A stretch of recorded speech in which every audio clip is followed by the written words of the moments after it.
Yes, ndabashimiye cyane mwebwe mwese mukurikiranye video. Ubu muri kubibona imashini yanjye iri kwaka. Nari ndangije gushyiramo cyangwa se kwestara Windows nshyashya iriho ubu ngubu Windows 11. Yes, murabibona ifite background nziza, features nk'iza Apple machine. Reka dutangire tudatinze installation ya Windows 11. Ndacana imashini yanjye bisanzwe nkuko nabibereka. Kirimo flash disk iriho Windows 11. Nyuma nicane, murabona ko imashini yanjye iri mu bwoko bwa positivo. Niba iri mu bwoko bwa positivo rero ndakoresha F7 nka boot key. Twarabibonye boot key ndakoresha F7. Then baranyereka nk'ibisanzwe ururimi ngomba gukoresha ndi kwestara Windows 11 yanjye. So ndakora install now, ntegereze. Bahise banyereka activate Windows. Ni ukuvuga ngo ndakenera product key zirihe noneho. Product key niba ntazo mfite ndakora I don't have product key kugira ngo nzabe nyapdatinga ubutaha.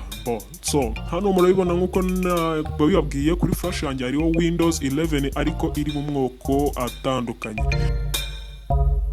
Kugira ngo muri kugenda mubibona harimo Windows 11 Home ariko reka nkoreshe Windows 11 Pro.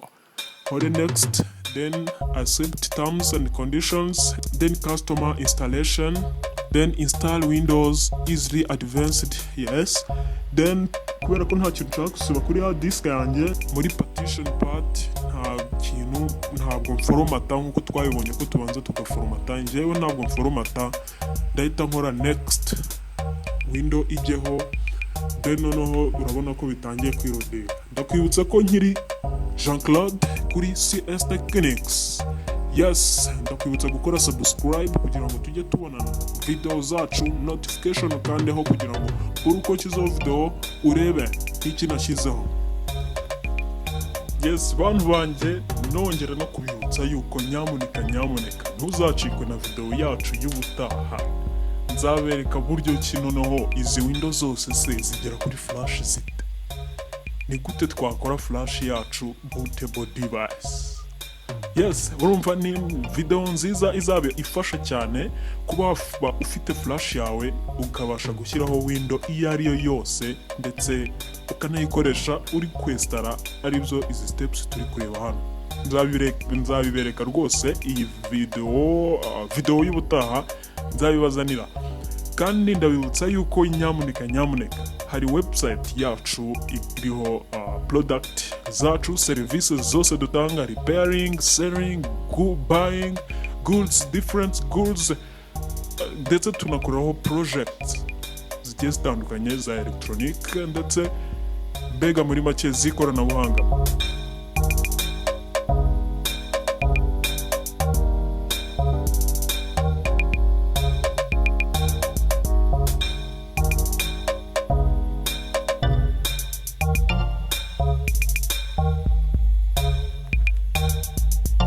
Murabibona rero imashini yacu tweretse ko igiye kuri startinga.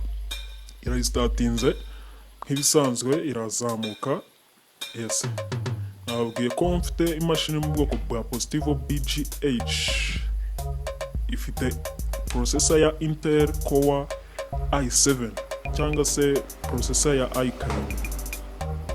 So iyi mashini izwiho kwihuta cyane mu by'ukuri, kandi ikindi wamenya nuko izi mashini ziteranyirizwa mu Rwanda, zikaba ari produit za made in Rwanda. Yes, ibyo byose ngira ngo urabibona. Noneho bazanye ururimi igihugu, bazanye kumitishamo igihugu, ndahitamo Rwanda kuko ari cyo gihugu cyane ndimo. Yes, bahita banyereka keyboard, zashaka kuzajya ikoresha keyboard layout US, United States. Yes, hore next. So then bari kunsaba kwiconnectinga kuri wifi. Ndayishyiraho niba nyifite cyangwa se naba ntabishaka nkabireka, kuko iyo wiconnectinze kuri wifi uba ugiye kwestaramo features nshyashya, new features in your window installation. Ariko njyewe kuko birantinza mpamvu ndabyorera I don't care.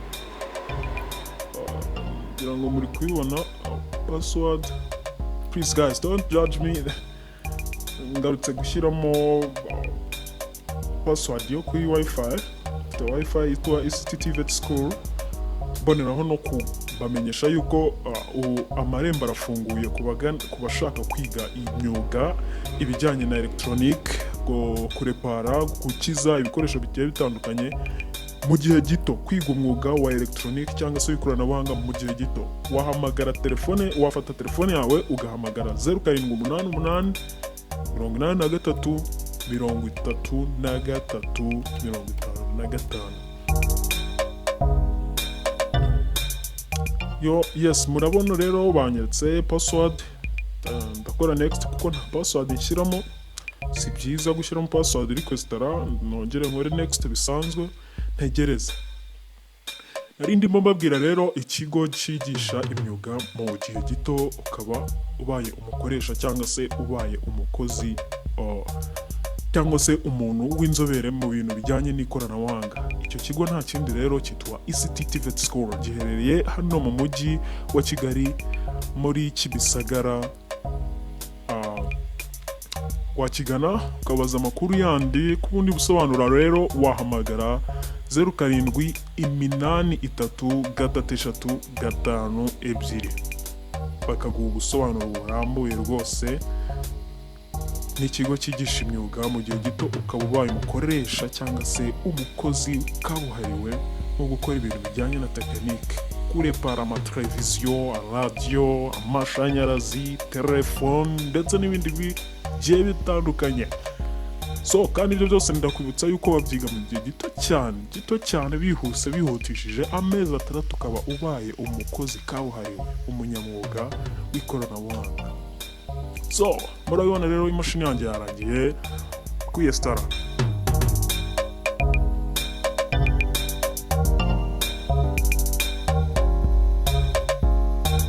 Almost there. Yes, murabibona rero nta bigoye rwose. Windows yanjye yaje. Wow. Shoot. Yes.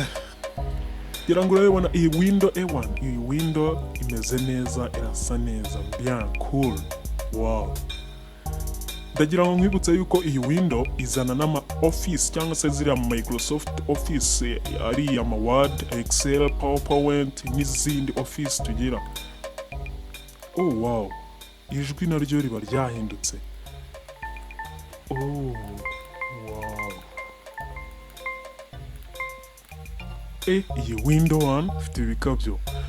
Iyi window ngira ngo muri kubibona uwigeze akoreshaho MacBook cyangwa se imashini za Mac ijya kugira utuntu tw'udukabyo cyangwa se utuntu twiza cyane, features twiza cyane nk'utwo mu mashini za Mac cyangwa se nk'utwa window iOS cyangwa se window ya Apple. Yes, let me just put the password for this Wi-Fi ICT School. Yes, I'm connected to Wi-Fi. Yes. Ngira ngo muri kubibona window nziza. This copy of Windows is not begin your. Yes, press escape button. Ngira ngo escape button murayizi ni keyboard yanyu mu nguni y'iburyo. Yes, press and remove that notification. Iyi window kandi izana n'agafoto kayo karimo activator yayo y'ubwayo ihariye. Ushaka kuyactivatinga kaba gahari rwose. Wow, bega window.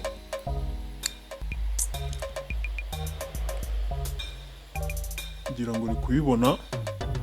Yes, ifite background nziza cyane. Background nziza utasanga ahandi rwose. Please guys, why don't you install this window? Just follow this tutorial. Kurikira tutorial rwose iragufasha ubashe kwinstalamo window mu mashini yawe. Windows 11, you know? If the word izana ama office si ngombwa gushyiramo western ama office. If the Excel, oh wow, PowerPoint, yes. If the PowerPoint, stop. yes window ngira ngo uri kubibona ifite utuntu tw'udu features twiza. Oh wow,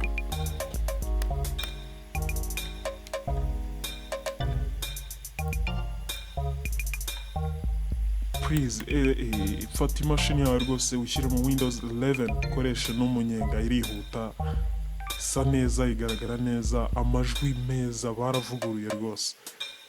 Yes, uragira ngo nabikubwiye ko ntashaka guforomata window yanjye nani hard disk yanjye, niyo mpamvu ubona ibintu byanjye byahise bigaruka nta kibazo. Yes, amasoftware yanjye uri kuyabona yagarutse, bivuze ngo nta kintu na kimwe nabuze. Icyo nakoze ni ugushyiramo window nshyashya.